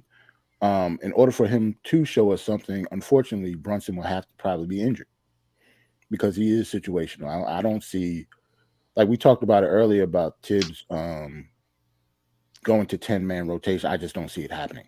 Just because he's gonna go to 8. If Brunson, that's what I'm saying. For that game, the rotation is probably gonna be 8. Yeah, so that's what I'm saying. Like, I don't expect Deuce to get any type of minutes whatsoever in the playoffs because he's situational. So Brunson will have to be hurt in order for him to play. But yeah, I don't feel comfortable with him. At least not yet. We have to see more. Yeah, I would feel more comfortable going with an 8-man rotation. Knowing Tibbs, I think the rotation might. I think the rotation might end up with 8 anyway in the playoffs. Yeah. Well, depending on the series and how it's going.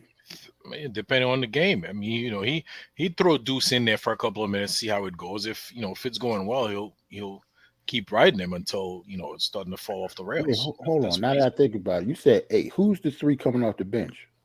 It would be Hartenstein, Obi, and Hart. And both Harts and Obi. Yeah. That's it. RJ runs with that second unit, and Quick might have to run with both units if he goes, if he goes 8. 48 minutes for Quick. Right. Yeah, I mean, if it's 8, Obi sits, and RJ plays the 4. Oh, you mean if Brunson is not hurt? I mean, I think if Brunson is not hurt, I don't know if you think he's going to go to 8. No, it's 9. It's going to be 9 rotations. Hey, this is Tibbs we're talking about, people. But Tibbs you know will what? go 7 if he felt like it. He's not the only coach though that tightens their rotation of course, going into the playoffs. It's just that it's already tight at 9. Right.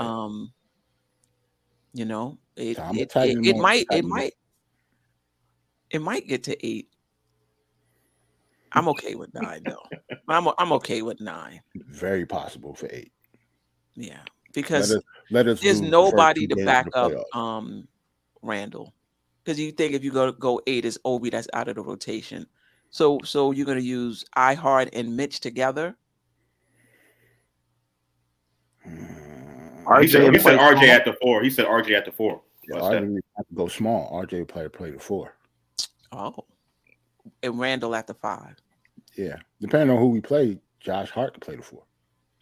It just depends on matchups. Oh. Y'all really experiment now. Right. But Tibbs did say that though. He did say that. He said he could play a little power forward. He'll play the 4. He averaged more rebounds than Mitch since he's gotten on the team. Like, He can in spot minutes. Obviously, I don't expect him to do it for a long period of time. I think Tibbs was being facetious. I don't think he was when he said that, because as soon as he said it, I said, "Obi only getting 10 minutes as it is." You know, right? All right. I mean, I think, you know, I had RJ Barrett, but we basically talked about RJ Barrett in the context of Quickley. And you know, the question was, should he get less minutes going forward? He's third in usage on the team. We've talked about this before, but I will say this. I think your usage should match your efficiency. That's it. And not your paycheck. Not saying that he can still start, but I just don't think you should get that many touches when it's clear over an extended period of time that we're losing out with you getting those extra touches. And there's people who are more efficient on the team who would do better with those touches. I don't think there's any changes that's going to be made this season.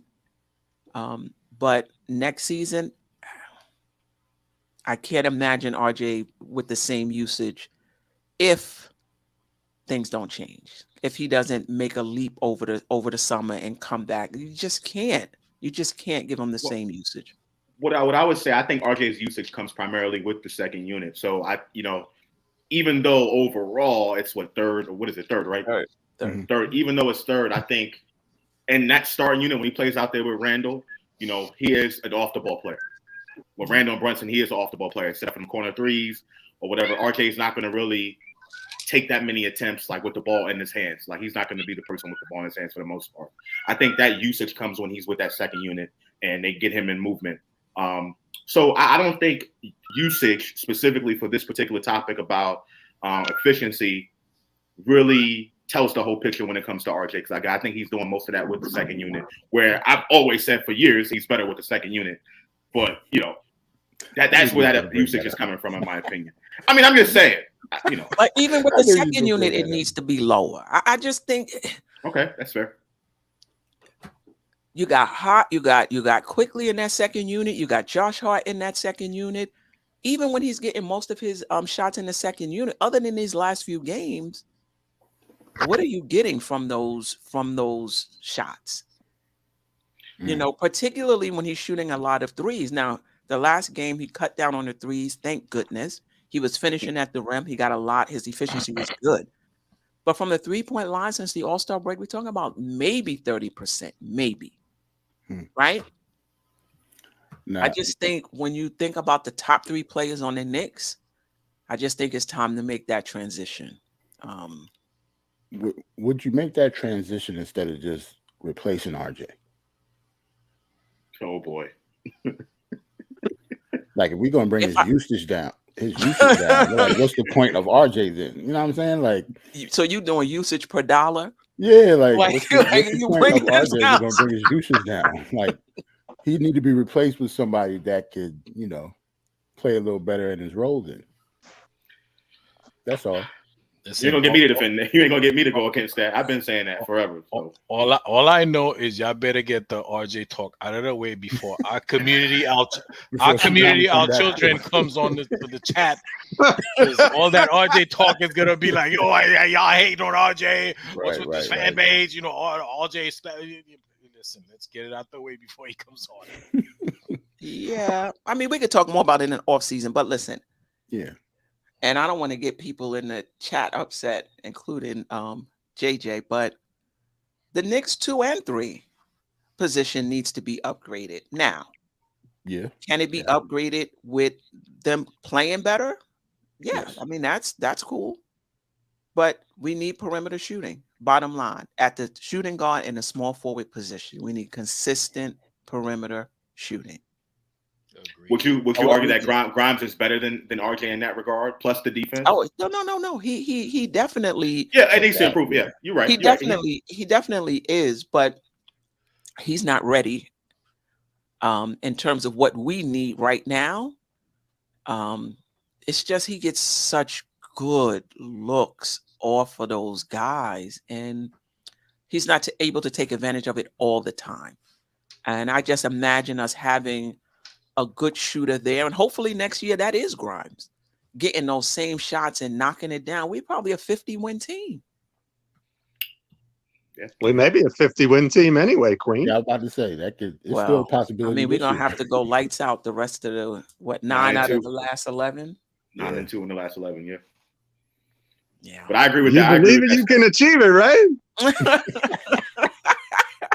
But I agree with you about that shooter thing. We need to have a 40% shooter at one of those spots. Until we lose 3 games, I'm gonna think we're gonna go 50. The next 11. Nick Yak says Quickley is inconsistent. Who's not? I mean, listen, I'm not talking about having bad games. When I say inconsistent, I mean you don't know what you're gonna get from game to game. That's what that is. That type of inconsistency I'm talking about. Obviously, you know, guys are gonna have bad games. It happens to the best of them. You know. Right. But I also think Queen Quickley is consistent with his defense.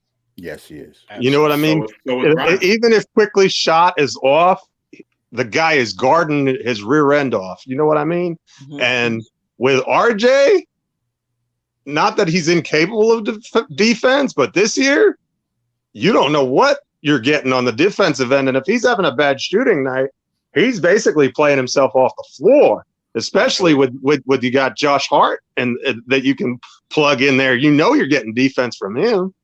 Right. Yep. Yeah, I think Quickley is consistent. You know, even if he's not shooting well, not just his defense, but how he handles, how he handles the team. I think he is consistent. I mean, agreed. He had a few bad games, not even just him, the Knicks shooting wise on this West Coast trip. But other than that, I think he's okay. In one of them games, he was really bad though. Was the Sacramento game? I think he shot like 11% from 3 or something like that. But he wasn't the only one. And he made his last shot, I think. Like he was over into the last shot of the game. Or it was 1 for 11. He was 0 for 10. Right. All right. We're in the open discussion portion of the show. So if there is there's something I want to talk about. You want to put the number back up so somebody else can go? Yes. So I'm scoreboard watching, like I'm sure we all are. So Brooklyn lost tonight. I know everybody's happy. Everybody wants us to get the 4th or 5th seed. I'm gonna say this again. The sweet spot is the 6th seed for us, not the 4 or 5. But it doesn't even matter now because Philly and Boston, we don't know where they're gonna fall. It doesn't matter whether they fall 2 or 3, 3 or 2. What we do know is that Milwaukee Bucks is gonna be the top seed. So that means if we do get past the first round, we hit a brick wall. Yes. Well, you're gonna hit a brick wall anyway. I mean, at some point, if you expect Milwaukee. Well, no, it's okay if we hit a brick wall at Eastern Conference Final. But I mean, for what I'm saying? I think we're putting the cart before the horse there, Ajay. I love the optimism. He got us in the ECF. In my opinion, our chance of beating Cleveland is just as good as our chance of beating Philly or Boston. Say what you want. No, I know, but listen, I know Joel Embiid is balling right now, right? Yes. It's gonna slow down for the playoffs. Watch. Okay, watch. They do that every year. So then why does it matter? Yeah, every season, Philadelphia drop in the play every season. It's true. Yeah, but they drop in the Eastern Conference Finals though, or the semis. They don't drop in the first round. Maybe the second seed, and we meet them in the in the second. I don't know, but they do drop in the playoffs. It happens every season. It happens, but at some point a team crosses over. This could be the year they cross over. But my question to you is, if you feel we match up with any one of those teams, then why does it matter where we finish 5th or 6th? You're talking about the round after that? Yes. Because he's saying because the lower the seed we are, the more likely we are to play Milwaukee as the lower seed because they're the top seed. So I think that's what Ajay's saying. I think right. No. So the brackets are the 1, 4, 5, 8. That's how it works. If you look at the brackets, it's the 1, 4, so 1, 8, 4, 5, right? You get it. Right. Those teams are gonna Milwaukee's gonna play the lowest remaining seed. Right. So 1, 8 out of 1, 8, 4, 5, one of those teams gonna go in the Eastern Conference Final. Right. And out of 2, 3, 6, 7, one of those teams What I'm saying is, I'd rather be in the 2, 3, 6, 7 mishmash. We have a better chance of getting to the Eastern Conference. That's all I'm saying. But you know what? For me personally, I'm not. If the Knicks get hot and that's why they make the Eastern Conference Finals, I mean, okay, it's going to be nice and I'm going to enjoy it, but I'm not going to be fooled to think that we're an Eastern Conference Finals team. Like, you can get hot and get a favorable matchup, and that's why you get to the Eastern Conference Final. That doesn't mean you're an Eastern Conference Finals team, Right. perennially. You know what I mean? So Atlanta, Dallas. I was about to say Dallas last year. Yeah, exactly. I mean, don't get me wrong. I will enjoy it. And I'm hoping that the front office is smart enough to know if we get hot and make it to the Eastern Conference Finals, that there's still work to do with this roster that you can't stand pat, basically. Yeah. And I don't believe in manipulating the standings. Like, oh, let's try to pull back here and not get this win so we can match up with this team. Queen, I know that's the right thing to say, but you know what? In reality, I look at the probability, man. The probability is, you in that 2, 3, 6, 7 mishmash, you haven't been that. That's what I see. The reality is that so you would not play players just to get a seed. No. That's not what I'm saying. Okay. I'm saying I hope that's where the chips fall. Oh, okay. Like, you play to win, but I'm just hoping that's where Because I was gonna say I keep on having to remind people that Tom Thibodeau is our coach, and he don't give a damn about none of that stuff. Jarrell, not only that, you try to lose game, you're gonna end up in the play-in. No, you don't. You play to win. I'm just hoping that, especially as streaky as this team is, we win, we go on a streak, we lose, we go on a streak. You're right. The bottom can fall out. Next thing you know, we're in the 7th spot. Yeah.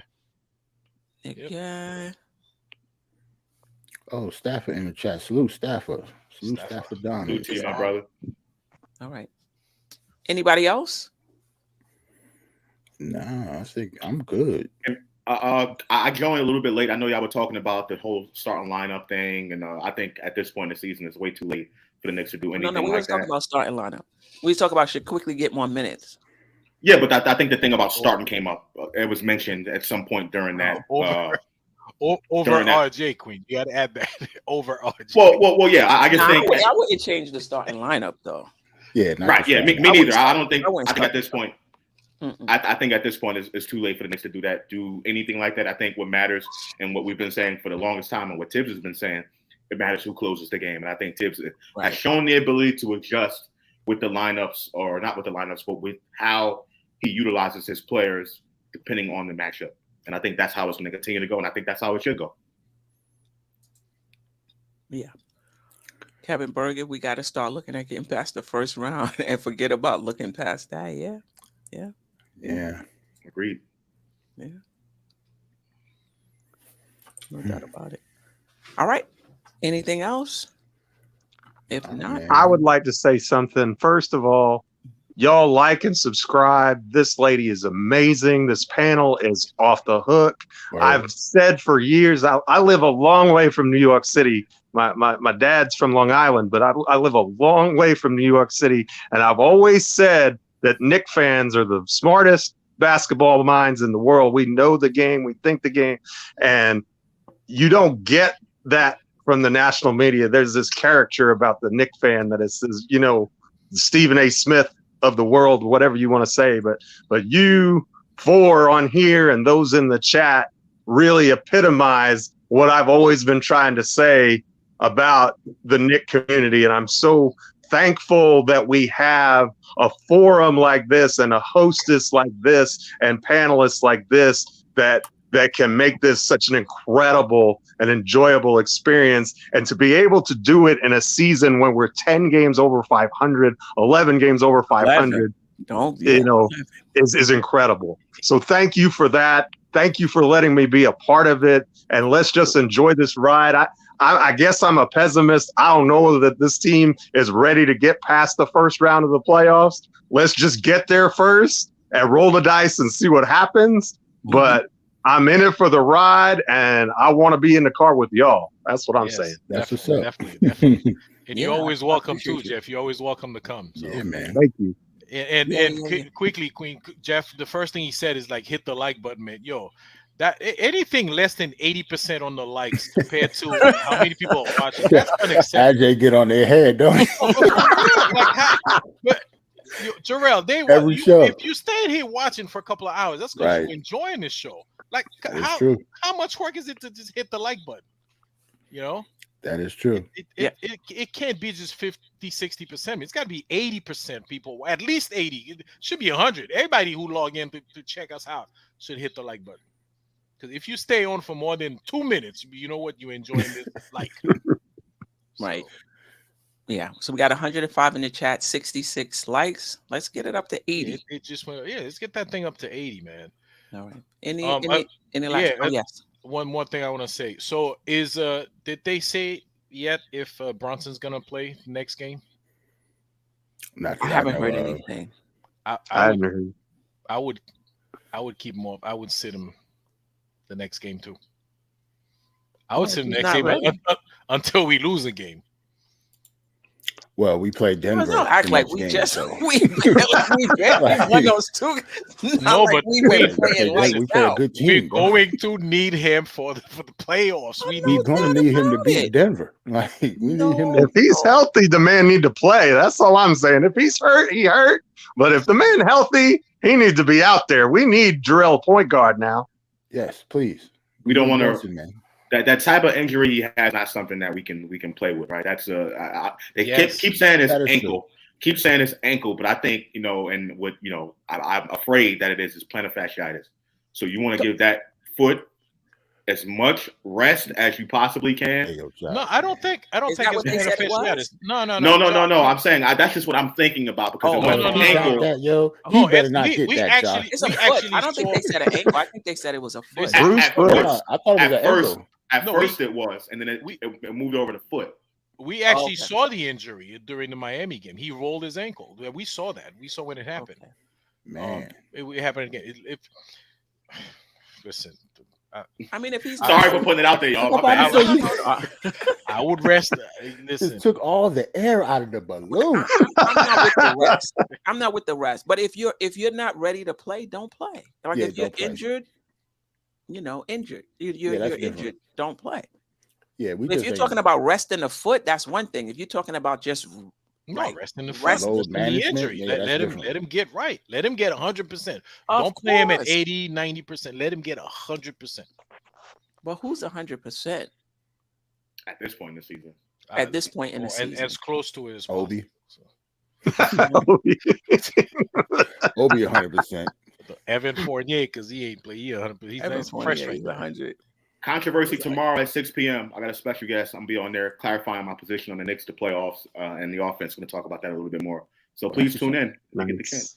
Nice. What time is it? Definitely will. 6 p.m. Eastern Standard Time. Nice. Okay. Nothing but Knicks channel. The controversy. Shout out to Sim. Forever grateful. Yes. All right. Any last words? Nah, man. Salute to the chat, man. Go Giants. Yeah, that's all I got. Big Blue. Yeah. Well, Jarrell, Jeff Clafter, Ajay, Josh, appreciate you guys jumping on. I'm just going to shout out some people before we get out. Keith Turner, Cormega, Kareem Grant, Manchild, Nick Yak, The Coolest 718. Nice. I appreciate you. Yeah. It's not 100%. Trying to say who else is up there. Is fine. Yeah, I'm not going to get to everybody, but yeah, Greg was chatting a lot. Yeah, Greg, yes. Greg from the chat. Greg, that's where I started. I started in the chat, then I got on the show, and that was all she wrote. So I appreciate you. Rebuild NYK, Born Freedom is on here. Salute to the caller. Excuse me. Salute to the caller and this. What's his name? John. Yeah, John Levy. John Levy. Yeah, appreciate you, John Levy. Ashley Inc. Appreciate you, Staffer, JJ. Queen. All right. That's another thing. We had like over 100 people watching. There better be more than one call next time too. Yo, AJ, get on y'all, man. I mean, some people that's a taskmaster now. One call for 110, 120. What? Some people don't feel comfortable, calling in. Get comfortable, man. Be part of this journey of this. Man, look how long it took Jeff. Look how long it took Jeff to get up here. He's a natural. Yeah. Well, I was afraid that I just had my phone. I was afraid it was going to be, I'd never done it before. So I was like, I don't know if I have enough technology to even be on there. And I didn't want to mess it up. And I was like, I'm just going to try. And if it fails and if it flops, then it flops. But I just wanted to get up here and give my appreciation to the best panelists in the business. You guys are really, I know, broken record, but you really are amazing. All of you. Thank you. I appreciate you. And that mic, I thought you had a mic. I didn't know that was just your phone. That phone sounds good, man. I'm just loud and obnoxious. That's all it is. I just have a loud, booming voice. That's what. I don't even need a microphone in my Bible study. I just. Okay. A little bit phone, mostly you. All right. Yeah, that's what's up. Until next time, people. You tune in, that means you're feeling the vibe. The bell rung, you already been subscribed. Right now, the queen, she on live. Right now, please pull over the whip, no phoning when you drive. Dope Soul Sporting with the talk. First lady from New York, Brooklyn. All my people, you rocking with the chat. Hit that. The like button would tell me where you at. Step from the MBK. Born and raised up MBK. Hey, real lady where she holding it down. No matter how you feel, she gon' greet you with a smile. Sister, you one of a kind. Yes. Oh, sister, it's time you That's shine. Dope Soul. Where you at?